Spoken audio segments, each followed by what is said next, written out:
Ephésiens chapitre 1er, le verset 3 au verset 5. Béni soit le Dieu et Père de notre Seigneur Jésus, qui nous a bénis de toute bénédiction spirituelle dans le lieu céleste en Christ. En lui, Dieu nous a élus avant la fondation du monde pour que nous soyons saints et irréprochables devant lui. Il nous a prédestinés dans son amour à être ses enfants d'adoption par Jésus-Christ. Nous reprenons la partie, c'est la partie qui nous intéresse en fait. Il nous a prédestinés dans son amour à être ses enfants d'adoption par Jésus-Christ. On va nous lire Romains 8, versets 15 à 17. Et vous n'avez point reçu un esprit de servitude pour être encore dans la crainte, mais vous avez reçu un esprit d'adoption, par lequel nous croyons, nous crions, Abba, Père. L'Esprit lui-même rend témoignage à notre esprit que nous sommes enfants de Dieu. Or, si nous sommes enfants, nous sommes aussi héritiers. Nous sommes aussi héritiers. Héritiers de Dieu. Héritiers de Dieu. Et co-héritiers de Christ. Et co-héritiers de Christ. Tu t'arrêtes là. Église, regardez-moi. Tu reprends la lecture du verset 17. Écoutez bien 17. Il dit, or, oui, si nous sommes enfants, nous sommes aussi héritiers. Dès que tu es enfant de Dieu, tu es aussi, qui encore? Non seulement tu es héritier, tu es encore qui? Héritier de Dieu et co-héritier de Christ. Co-héritier de Christ. Le thème c'est l'adoption. Mais le sous-thème d'aujourd'hui c'est l'héritier et l'héritage. L'héritier et l'héritage. C'est ce qu'on va vous expliquer aujourd'hui par la grâce du Seigneur. Que le Saint-Esprit nous enseigne ces choses selon qu'il est écrit. Quand le consolateur viendra, il vous enseignera. Qu'il nous enseigne ce matin pour notre édification et pour la gloire du Seigneur. Au nom de Jésus-Christ. Amen. Amen. La croix. La croix de Jésus. La croix. La croix de Jésus. La croix.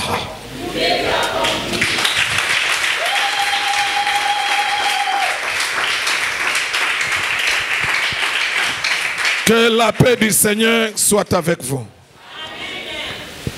Mettez-vous.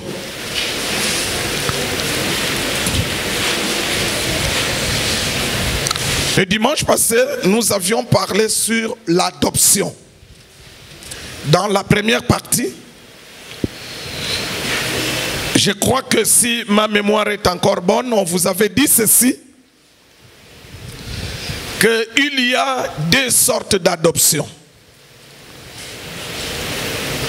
Amen, amen. Amen. Bon, par définition, d'abord, on a dit que l'adoption, c'est le fait qu'une famille accepte une personne qui n'est pas de leur famille. Et lorsque cette personne est acceptée dans la famille adoptante, cette personne-là bénéficie de tous les avantages que les autres enfants de la famille. L'adoption, c'est le fait qu'une famille accepte un enfant qui n'est pas de leur famille. Mais désormais, cet enfant fera partie de la nouvelle famille et il va bénéficier de tous les droits. Et quand on parle adoption, on voit toujours deux familles. La famille d'origine et la nouvelle famille. Vous êtes avec moi? Et on vous a dit ceci. Dans la parole de Dieu, il y a deux sortes d'adoption. Deux. Retenez. L'adoption de la chair. En fait, dans la chair, quand on dit adoption, dans ta tête, vois déjà combien de familles. Donc quand on dit adoption dans la chair, il y a combien de familles? La première famille, c'est la famille de qui? Oui, si tu peux nous dire. La famille d'origine dans l'adoption dans la chair, c'est la famille de qui? D'Abraham. La famille d'Abraham. Et la deuxième famille dans l'adoption dans la chair, la nouvelle famille, c'est la famille de qui? La famille de Dieu. C'est la famille de Dieu. C'est-à-dire, merci, que Dieu te bénisse. C'est-à-dire, dans la première adoption, la nouvelle famille qui est la famille de Dieu a adopté les enfants qui sont de la famille de qui? D'Abraham. Les enfants de la famille d'Abraham, c'est les Hébreux, Israël. Vous avez compris? Dans la première adoption, qui est l'adoption de la chair, Dieu a adopté les enfants d'Abraham. Il a fait de ses enfants. C'est pourquoi il dit à Pharaon, laisse aller Israël, mon fils. Pourquoi Dieu appelle les Hébreux mon fils? C'est parce qu'il les a adoptés. Ok. Très bien. C'était l'adoption dans la chair. Dieu a pris les enfants d'Abraham dans la chair. Les Hébreux sont les enfants d'Abraham dans la chair. C'est-à-dire, d'Abraham est naquit qui? Isaac. D'Isaac est naquit Jacob. De Jacob est naquit le 12. Les 12 maintenant forment le peuple. Vous êtes avec moi? Maintenant, la deuxième adoption, c'est quelle adoption? Dans la parole. La deuxième adoption. Non, une autre personne. La deuxième adoption, c'est l'adoption. Tu soulèves les doigts si tu connais la réponse. L'adoption spirituelle. Oui, l'adoption spirituelle. Spirituelle. Très bien. Tu gardes le micro. La deuxième adoption, c'est l'adoption spirituelle. Je vous avais dit que quand on parle d'adoption, il y a combien de familles? Si dans la première adoption, qui est l'adoption de la chair, la première famille était la famille d'Abraham. La deuxième famille, la famille de Dieu. Maintenant, dans la deuxième adoption, qui est l'adoption spirituelle, les deux familles, c'est quoi? Dans l'adoption spirituelle. La famille d'origine, c'est la famille d'Adam. C'est la famille d'Adam. Vous avez compris? La première famille, c'est la famille d'Adam dans l'adoption spirituelle. Ça veut dire quoi? Toute l'humanité, tous les 5 continents, nous sommes le fils d'un seul père. Qui est qui? Adam. Maintenant, la nouvelle famille, dans l'adoption spirituelle, la nouvelle famille, C'est la famille de Dieu. La famille de Dieu. Regardez.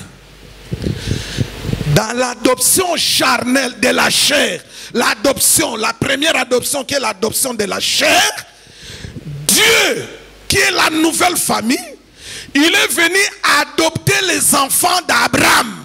Il a fait de son peuple ses enfants. Première adoption, dans la chair. Maintenant, dans la seconde adoption, c'est l'adoption spirituelle.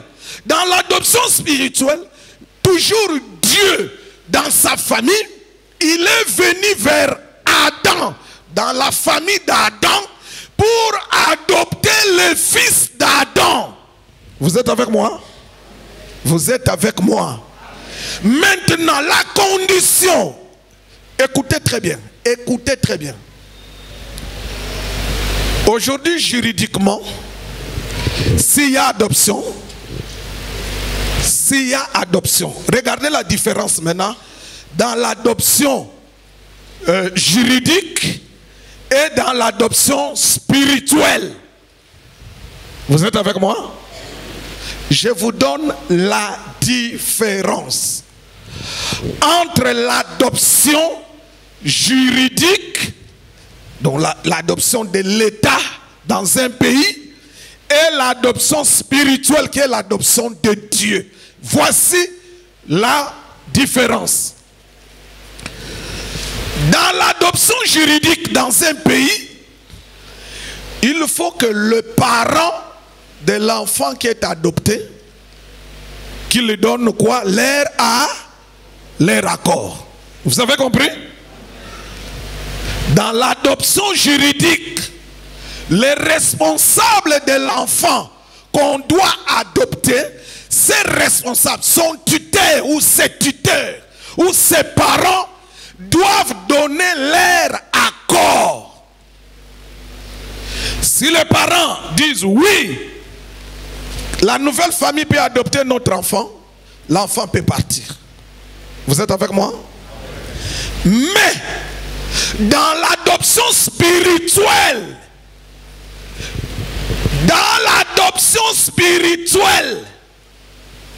c'est seulement la voix de l'enfant qui compte. Pas la voix de ses parents, pas la voix de ses tuteurs. Vous avez compris? Dans l'adoption spirituelle, c'est le oui de celui que l'on doit adopter. Le oui de l'enfant, c'est ce qui compte. Écoutez bien. Le oui de l'enfant dans l'adoption spirituelle, ça s'appelle la foi. Vous êtes avec moi? C'est par la foi en Jésus-Christ, le Fils de Dieu, que nous sommes adoptés par Dieu. Je reprends. C'est par la foi en Jésus, le Fils de Dieu, que nous sommes adoptés dans la famille de Dieu. Écoutez bien. Si tu crois en Jésus comme un prophète, Jésus comme les prophètes, tu ne deviendras jamais enfant adopté. Vous avez compris? Pour que tu sois adopté par Dieu, il faut que tu puisses croire, placer ta foi en Jésus, qu'il est le Fils de Dieu. Ce qui veut dire ceci: tout celui dans le monde qui croit en Jésus le prophète n'est pas adopté par Dieu, n'est pas un fils d'adoption. Et le fils d'adoption, que tout celui qui croit que Jésus est le Fils de Dieu, il est mort à la croix pour mes péchés et il est ressuscité le 3e jour. Est-ce qu'on peut acclamer pour cette confession de foi?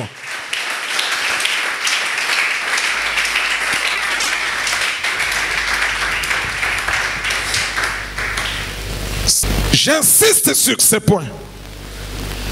Dans l'adoption spirituelle, il y a la famille d'origine, c'est la famille d'Adam. Et la nouvelle famille, c'est la famille de Dieu. Pour quitter la famille d'Adam et aller dans la famille adoptive, la famille qui doit t'adopter, c'est question de la foi individuelle, de ta propre foi. La foi d'Adam, ton père, ne compte pas. Quelqu'un me comprend? C'est ta propre foi qui va te faire quitter la famille d'origine, qui est la famille d'Adam, et pour passer à la famille de Dieu. Écoutez bien, écoutez bien.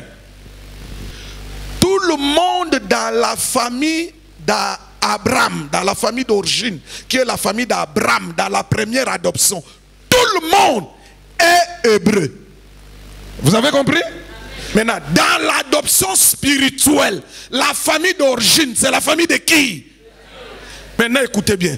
Dans la famille d'Adam, tout le monde est pécheur. Tout le monde est païen. Vous avez compris? Dans la famille d'Abraham, tout le monde est hébreu. Si tu n'es pas hébreu, c'est-à-dire tu n'es pas de la famille de qui? D'Abraham. Dans la deuxième adoption, la famille d'origine, c'est la famille d'Adam. Là-bas, tout le monde, sans exception, tout le monde est pécheur. Tout le monde est païen. Vous êtes avec moi? Maintenant, regardez la beauté de l'adoption spirituelle. La beauté de l'adoption spirituelle, c'est quoi? Dieu vient dans la famille d'Adam. Il prend les péchés. Tu crois en Jésus, le Fils de Dieu. Dès que tu crois en Jésus, le Fils de Dieu, lui, il est le Fils dans la famille de Dieu. Dès que tu crois en lui, regardez ce que Dieu fait. Il te retire de la famille d'Adam. Quand il te retire, c'est-à-dire il enlève en toi la nature du péché. Dès que l'on est adopté, on quitte la famille d'origine. Tu viens dans la famille de Dieu. Dans la famille de Dieu, qu'est-ce qu'on fait? On t'enlève la nature de la famille d'Adam. On te donne la nature de la famille de Dieu. Or, quelle est la nature de la famille de Dieu? C'est la sainteté. On est Dieu. Il n'y a que Dieu qui est saint. C'est pourquoi la parole parle des assemblées des saints. Donc les saints sont tous ceux qui sont adoptés par Dieu. Ils sont fils de Dieu. Les adoptés sont les fils de Dieu. Je reprends et j'insiste. Écoutez, écoutez. Nous sommes aujourd'hui appelés fils de Dieu que grâce à l'adoption. Sans l'adoption, on ne peut pas nous appeler le fils de qui? Je reprends. Nous sommes fils de Dieu, filles de Dieu aujourd'hui. C'est grâce à quoi? Tu as compris maintenant? C'est-à-dire quand on parle adoption, on parle de fils adoptés. Vous avez compris? Est-ce qu'on peut acclamer pour l'adoption?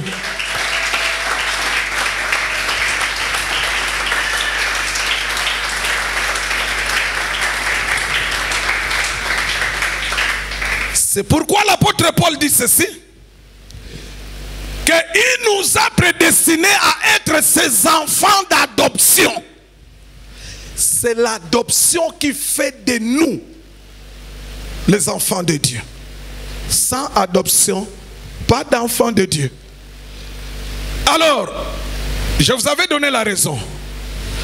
Pourquoi Dieu a-t-il adopté les enfants d'Adam?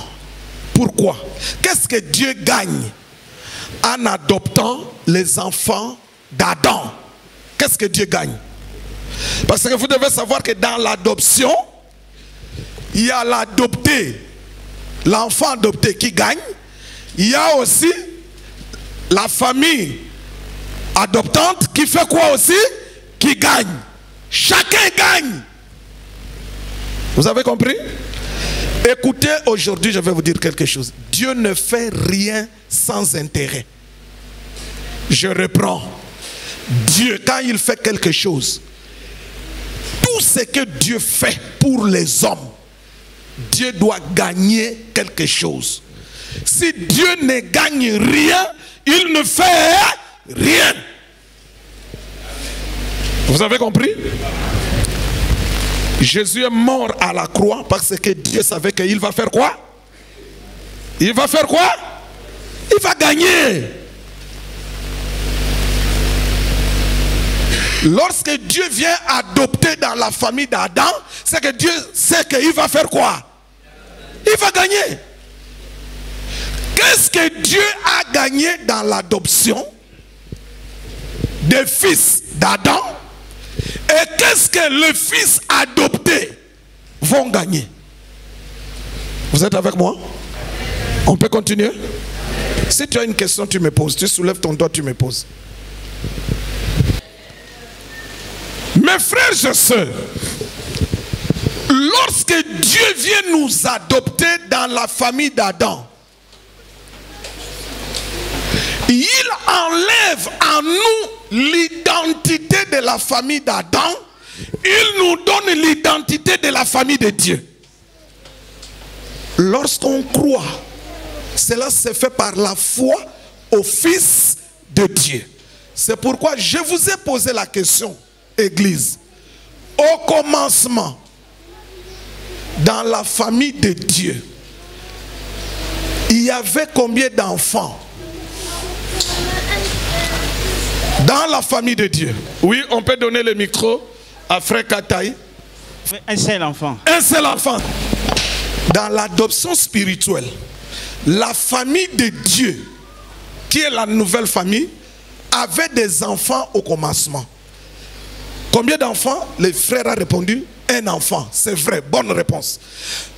Mais qui est l'enfant? Le seul enfant de la famille d'origine? Oui, c'est Jésus. C'est Jésus.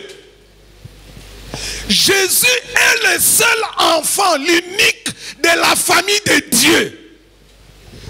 Pourquoi Dieu a-t-il adopté? Qu'est-ce que Dieu gagne en adoptant le fils d'Adam? Écoutez la réponse. Voici ce que Dieu gagne dans l'adoption. La famille de Dieu qui n'avait qu'un seul fils, dans l'adoption, cette famille devient une famille nombreuse, avec beaucoup de fils. Qui connaît leur nombre? C'est leur père de la nouvelle famille qui connaît leur nombre. Vous avez entendu? C'est le Dieu qui connaît quoi? Vous avez compris? Maintenant, la nouvelle famille qui est la famille de Dieu gagne beaucoup d'enfants. Maintenant, ces enfants qu'on a adoptés, que Dieu a adoptés, qu'est-ce qu'eux gagnent? Eux maintenant vont gagner quoi dans la nouvelle famille? Ils vont gagner la nature de Dieu. Ils deviennent des dieux. Ils deviennent de Dieu. Tout enfant de Dieu est Dieu. Tous les petits des lions sont des. Tous les petits des éléphants sont des. De la même manière, tous les enfants de Dieu sont des. Vous avez compris? C'est pourquoi il est écrit que vous êtes de Dieu. Deuxième héritage.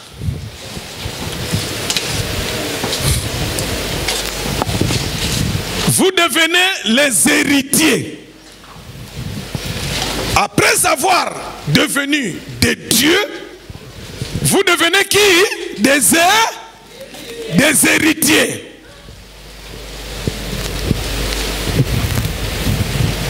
Maintenant, comme on est héritier dans la famille de Dieu, quel est l'héritage? Galates, chapitre 4, versets 1 à 2. Écoutez ce que dit la parole. Rapidement, frère. Or, aussi longtemps que l'héritier est enfant, Oui, j'ai dit qu'il ne diffère en rien d'un esclave, oui, quoiqu'il soit le maître de tout. oui. Mais il est sous des tuteurs et des administrateurs jusqu'au temps marqué par le Père. L'apôtre Paul dit ceci. Dans la famille de Dieu, il n'y a que des héritiers.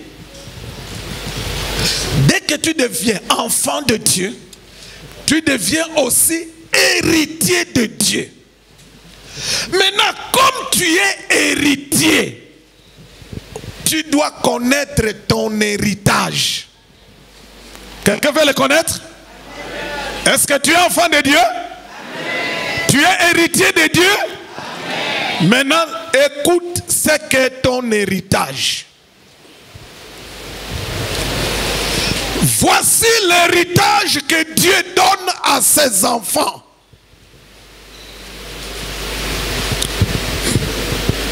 Voici l'héritage que Dieu donne à ses enfants.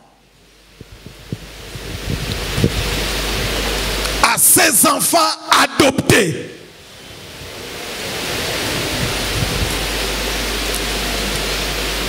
Premier héritage.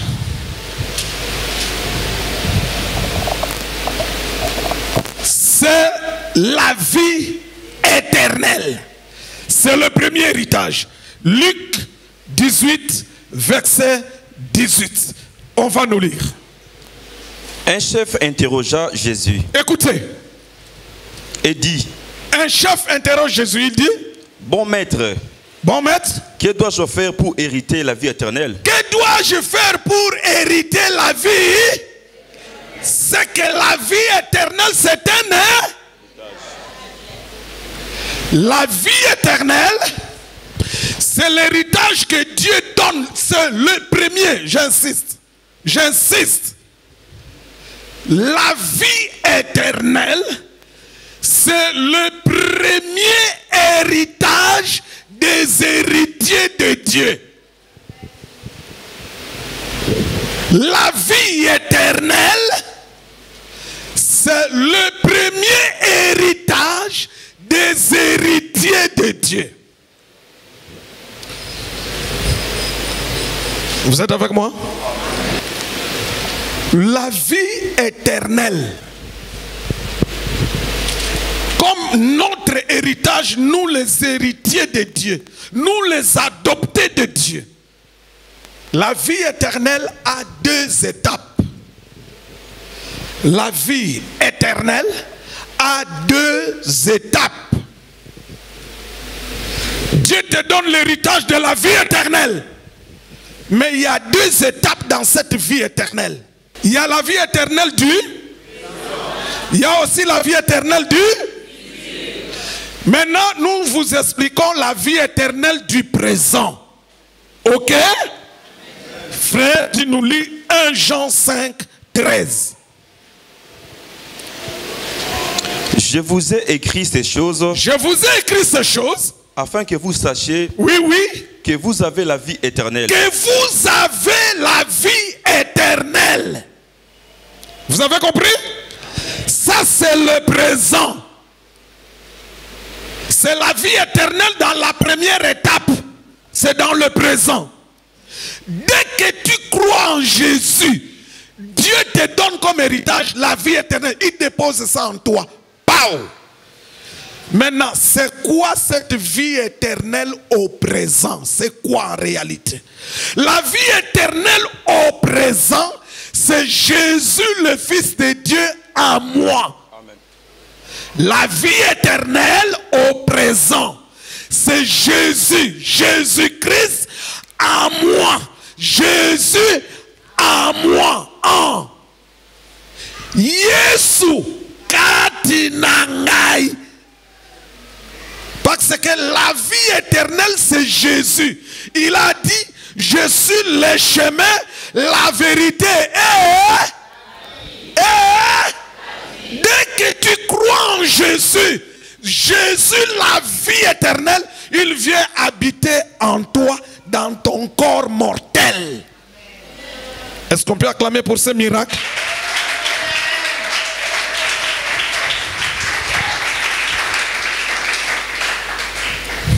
Là, c'est la vie éternelle dans la première étape, qui est l'étape du quoi? Du présent. Frère, maintenant tu prépares 1 Jean 2 et les textes qui vont suivre. 1 Jean 2, 25. Écoutez, la deuxième étape de la vie éternelle, on a dit que c'est la vie éternelle ou quoi? La vie éternelle au futur, ça devient une promesse. Et nous devons espérer à cette promesse-là. Lisez. Et la promesse qu'il nous a faite, Et la promesse qu'il nous a faite, c'est la vie éternelle. c'est la vie éternelle. Église, quand on dit la promesse qu'il nous a faite, c'est la vie éternelle. C'est cette promesse qui nous est faite, qui est la vie éternelle. C'est le présent ou c'est le futur? C'est le futur. Ok, tu prends le texte qui suit. Tite chapitre 1, verset 1 à 2. Paul, serviteur de Dieu, Oui, et apôtre de Jésus-Christ, oui, oui. pour la foi des élus Pour la foi des élus, oui. et la connaissance de la vérité, Ok, qui est selon la piété, oui, oui. lequel repose sur l'espérance de la vie éternelle, Lesquels reposent sur l'espérance de quoi? De la vie? Ça repose sur quoi? Sur les... Quand on dit on espère en quelque chose, c'est quelque chose que tu as ou c'est quelque chose qui doit venir? Qui doit venir. C'est-à-dire c'est encore une pro. Vous avez compris? Ok, on termine avec le deuxième. Maintenant, je vais vous expliquer dans la pratique. La vie éternelle du futur, là, c'est quoi en réalité? Ok, frère, tu lis le texte Romains 6, verset 22. mais maintenant, étant affranchi du péché Oui, et devenu esclave de Dieu, oui. vous avez pour fruit la sainteté On a pour fruit la sainteté. Le fruit, c'est maintenant. Oui. et pour fin la vie éternelle. Notre fin, c'est la vie éternelle. La vie éternelle dans la deuxième étape, c'est-à-dire au futur. Là,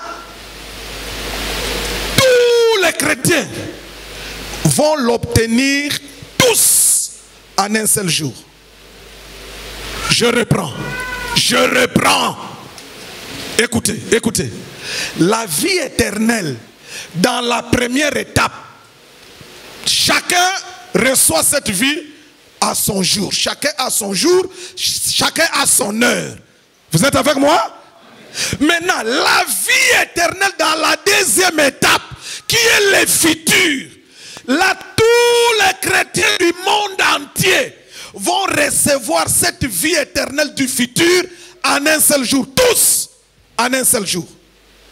La vie éternelle du futur, c'est les corps de gloire que les chrétiens vont porter le jour de l'enlèvement.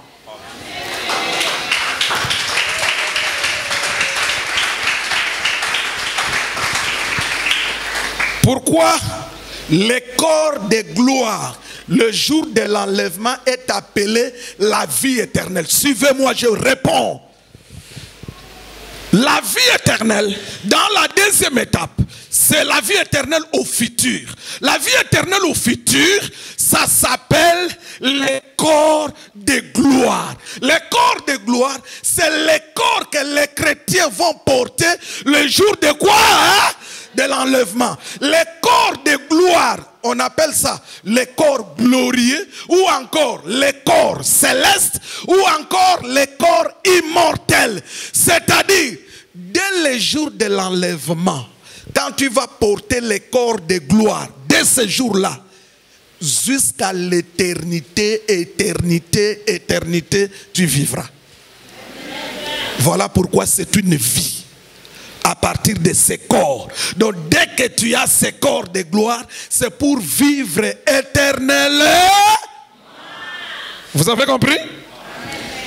Allons-y maintenant. La vie éternelle dans le présent, c'est Jésus en moi.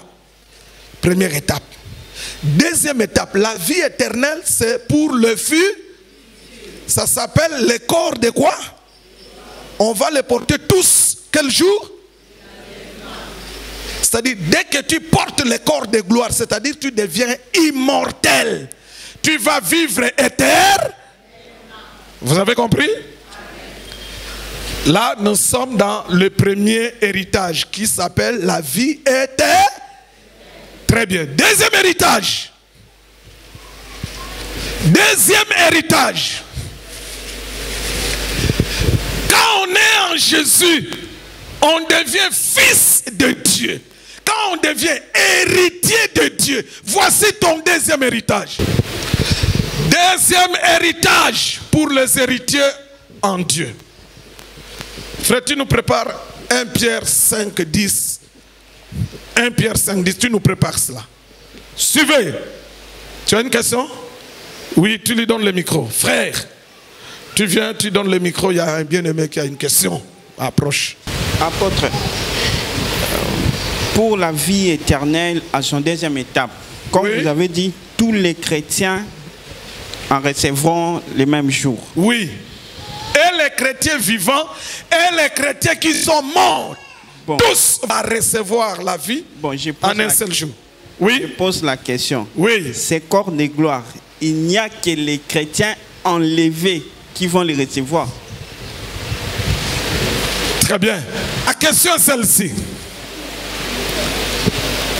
Est-ce que le corps de gloire sera porté que par les chrétiens qui seront enlevés? Oui, dans la première étape.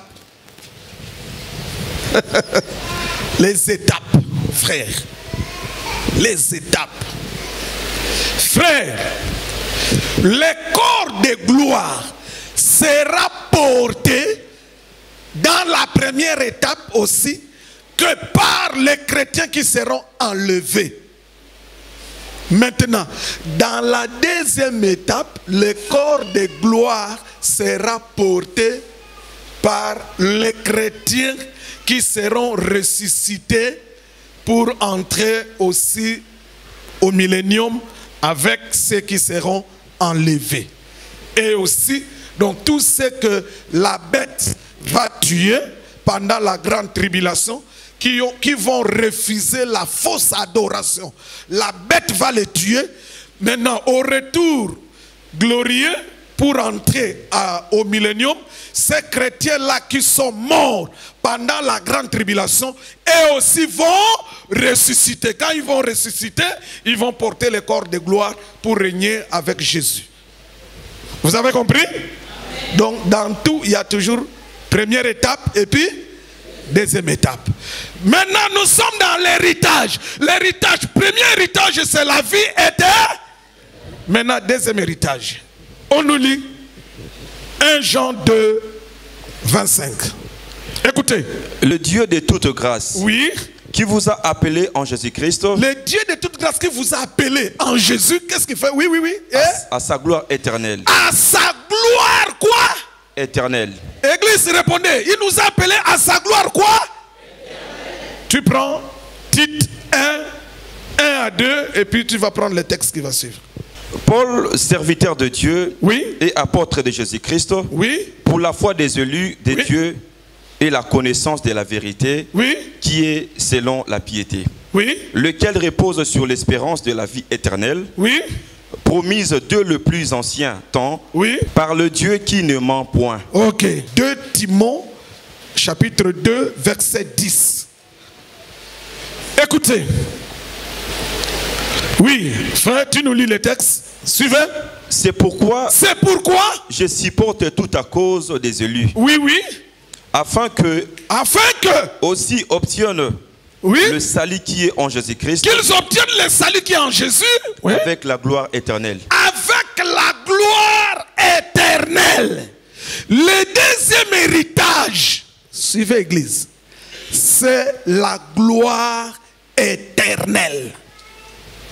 Le deuxième héritage que Dieu donne à ses enfants adoptés, c'est la gloire éternelle. Église, reprends avec moi. La gloire éternelle. La gloire éternelle. Regardez. Toute la gloire sur la terre est passagère. Je reprends. Toute la gloire sur la terre est quoi? Passagère. Ça a un début et une fin. Pourquoi? Parce que l'homme est mortel. Si les gens pouvaient connaître ça, que tout ce que tu peux faire, toute la gloire que tu peux avoir, c'est rien. Parce que tu es dans les corps, quoi? Si les gens avaient l'intelligence de comprendre les choses comme ça, les gens ne feront pas trop de bêtises. Si l'homme savait que la gloire qu'il a sur la terre, c'est passagère,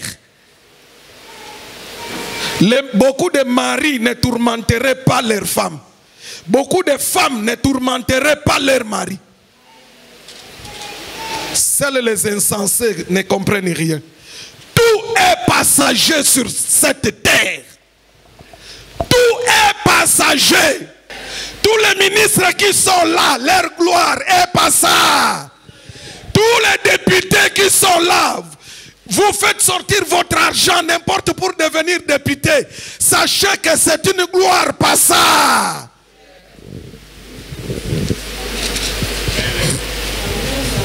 Quand on est médecin, même spécialiste, tu ouvres la tête des gens, tu touches le cerveau comme les seuls médecins congolais qui est en Afrique du Sud. Il y a un seul médecin congolais, un spécialiste dans toute l'Afrique du Sud. Le spécialiste du cerveau, c'est un Congolais. Oui. Comme héritier, nous avons des héritages. Comme héritier, Dieu nous donne des grands héritages. Le premier héritage, c'est la vie éternelle.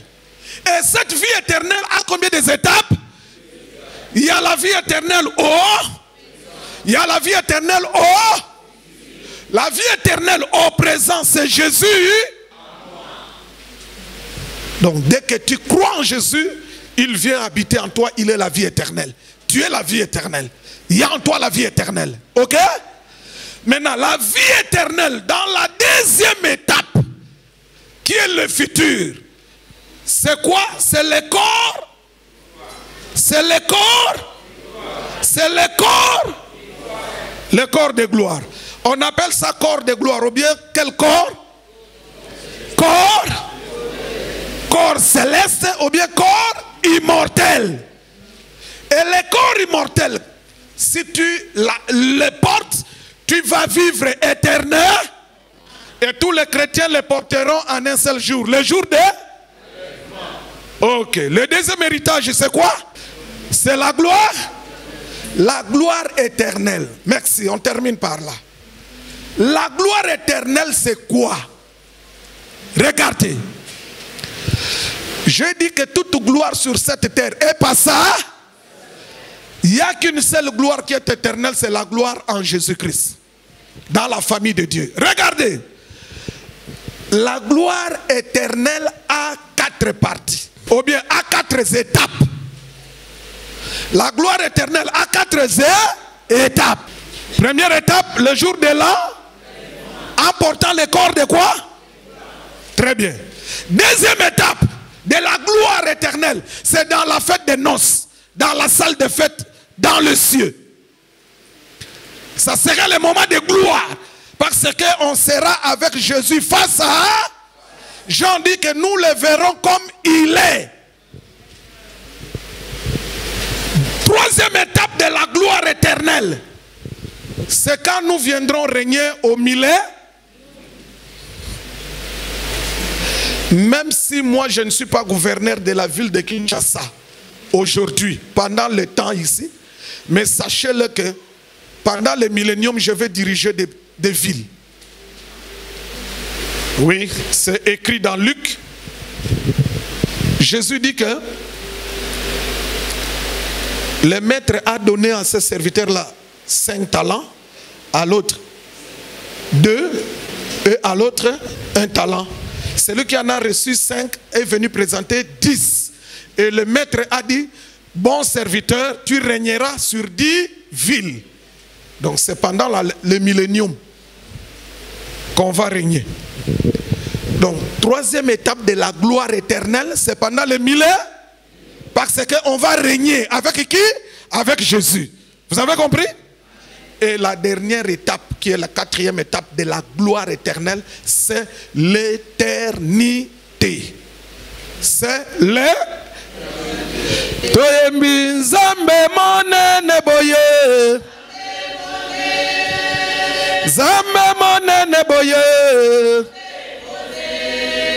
Zambe monene boye. Alléluia.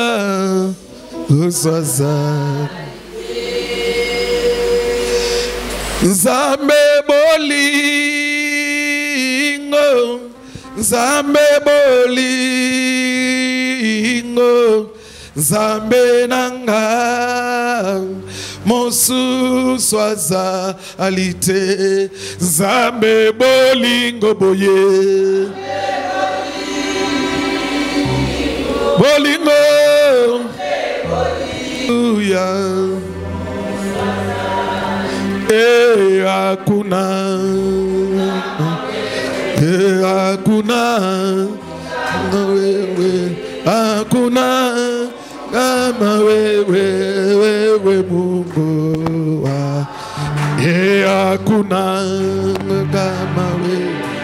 Hakuna Mungu kama wewe. Hakuna Mungu kama wewe Mungu. Yozali nzambe na bolingo. Yozali nzambe na bolingo. Yozali nzambe na bolingo. Na boli mingi. Nzambe na banzambe. Yozali nzambe na. Yozali nzambe. Yozali nyonso niwe mwamba ni salama.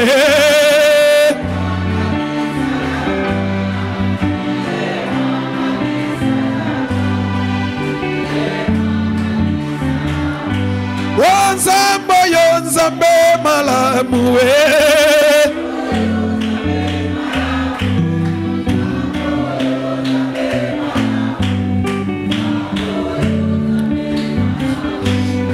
Nzambe yo nzambe na nkembo.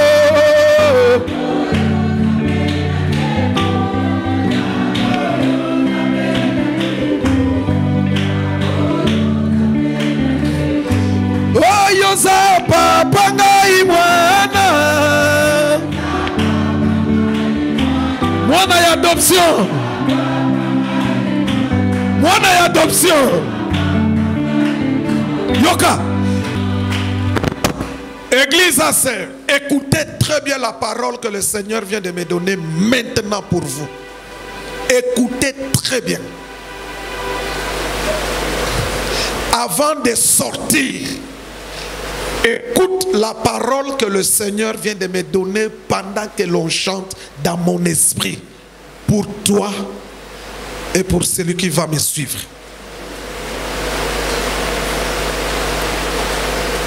Aujourd'hui, tous ceux qui croient en Jésus, le Fils de Dieu, sont devenus enfants de Dieu. Dieu, à cause de l'adoption, suivez très bien. Là, c'est moi qui formule maintenant. Je vais arriver la parole du Seigneur. À cause de l'adoption, ou bien dans l'adoption, Dieu est devenu notre Père. Je reprends.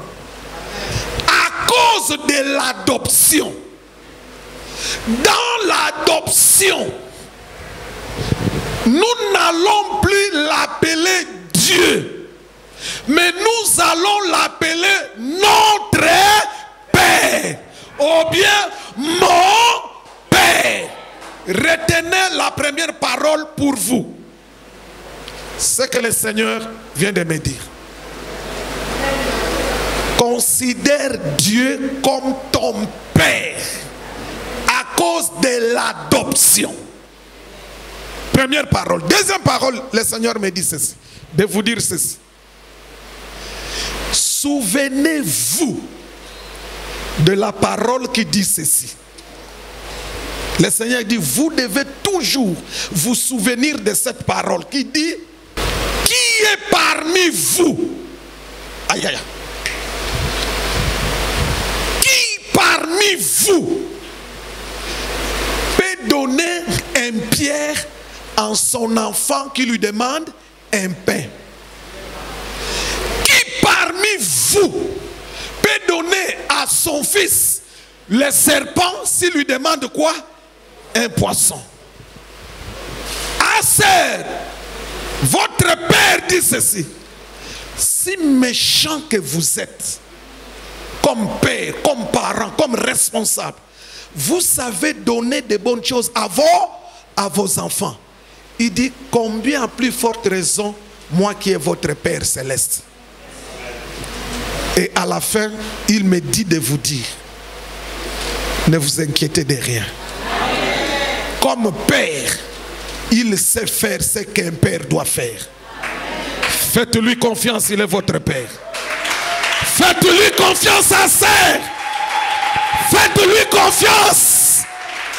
Il est votre Père. C'est la parole de consolation que le Seigneur vous donne. Quels que soient les problèmes, quelles que soient les difficultés, quel que soit, le Père te dit ce matin, toi qui vas me suivre par vidéo, quel que soit le moment que tu passes, sache-le qu'à cause de l'adoption, tu as un Père. Et il est responsable. Il connaît tous tes problèmes. Et il sait ce qu'il te faut. Et au moment qu'il faut. C'est un Père responsable. On peut se tenir debout.